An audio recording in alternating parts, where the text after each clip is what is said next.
नागिन देवरानी। चट मंगनी पट ब्याह तो सुना ही होगा आपने, लेकिन ऐसा। अरे ये किसे ले आया तू? कौन है ये लड़की? हाय रे, कहीं शादी तो नहीं कर ली ना तूने इससे?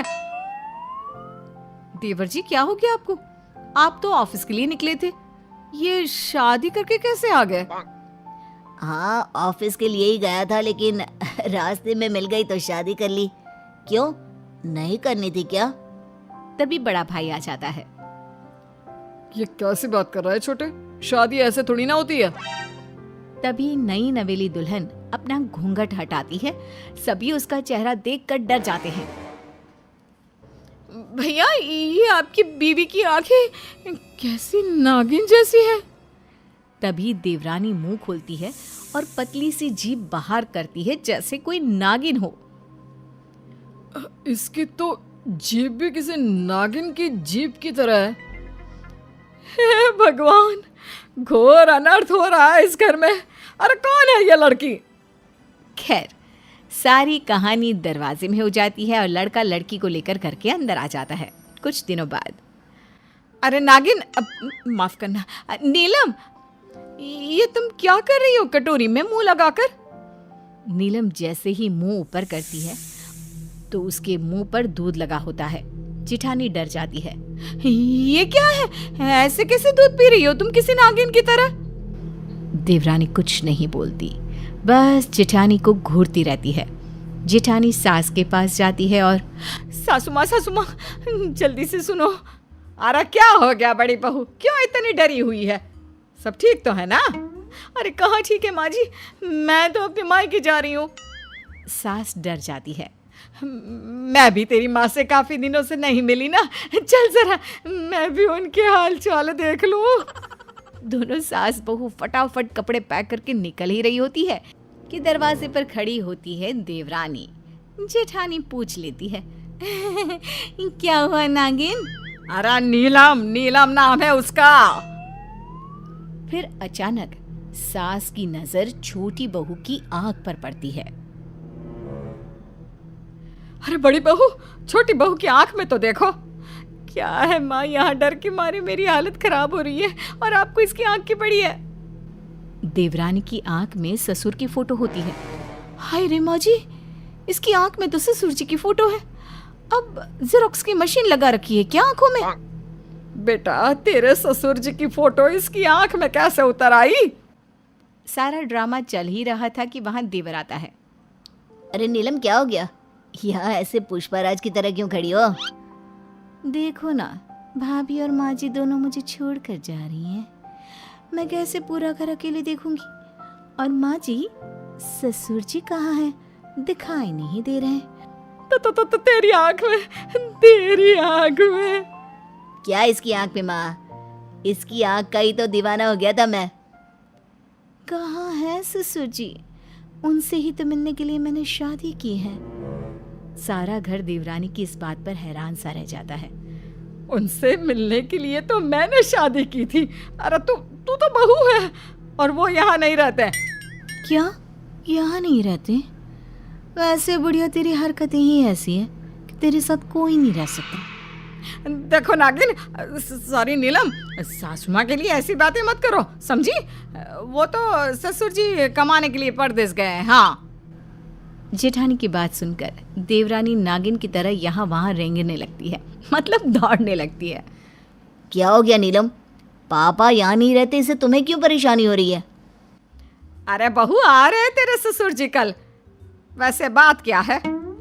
माँ जी, मुझे तो दाल में काला लग रहा है। आखिर किसी ससुर के लिए बहू का इतना परेशान रहना। माजरा क्या है? अच्छा, कल आ रहे हैं, तब तो कल ही उनका काम तमाम कर मैं अपना बदला ले लूंगी। काम तमाम मतलब? मैं समझी नहीं बहू। नीलम संभल जाती है और कहती है, मतलब वो मेरी माँ ने मुझे ससुर जी को देने के लिए गिफ्ट्स दिए हैं ना, वो उनके हाथ में दे दूं। अच्छा, तेरी माँ ने मेरे लिए भी कुछ दिया है क्या? और बड़े भाई भाभी के लिए? अरे उनका भी तो हक बनता है ना। हाँ हाँ, तू ले ले पहले। अरे कहाँ से ये आ गई? ना मेरा बेटा घोड़ी चढ़ा, ना भाभी ने काजल डाला, ना सास की पैर पुजाई। ये सब क्या बकी, सॉरी, ये सब क्या बोली जा रही हैं आप? वैसे ससुर जी आ जाए तो उनसे मिलकर मैं चली जाऊंगी। अरे कहाँ चली जाओगी? मैं क्या करूँगा तुम्हारे बिना? नहीं नहीं, मैं तुम्हें नहीं कहीं जाने दूंगा नीलम। पति के इतने प्यार भरे शब्दों से नागिन, सॉरी नीलम, इमोशनल हो जाती है और वो जैसे ही इमोशनल होती है उसका रंग नीला पड़ जाता है। अरे ये क्या हो गया नीलम को? ये नीली कैसे हो गई? अरे पता नहीं, मुझे तो इसमें इंसानों के गुण कभी दिखे ही नहीं। तो क्या जानवर है ये? नहीं भाभी, मेरी नीलम तो अप्सरा है जो परीलोक से आई है। माँ यही कहना चाहती थी ना आप? ये तो पता नहीं। फिलहाल तू इसे अपने कमरे में लेकर जा और इसे बोल के असली रंग में आ जाए। पति नीलम को लेकर कमरे में जाता है। मैं तुमसे ये कहना चाहती हूँ कि तुम ना मुझसे इतना प्यार ना किया करो। कैसी बात करती हो? पति हूँ मैं तुम्हारा। अब तो तुमसे ही मेरी जिंदगी है। तुम हो तो मैं हूँ और मैं हूँ तो तुम, क्यों, है ना? नीलम पति के गले लग जाती है।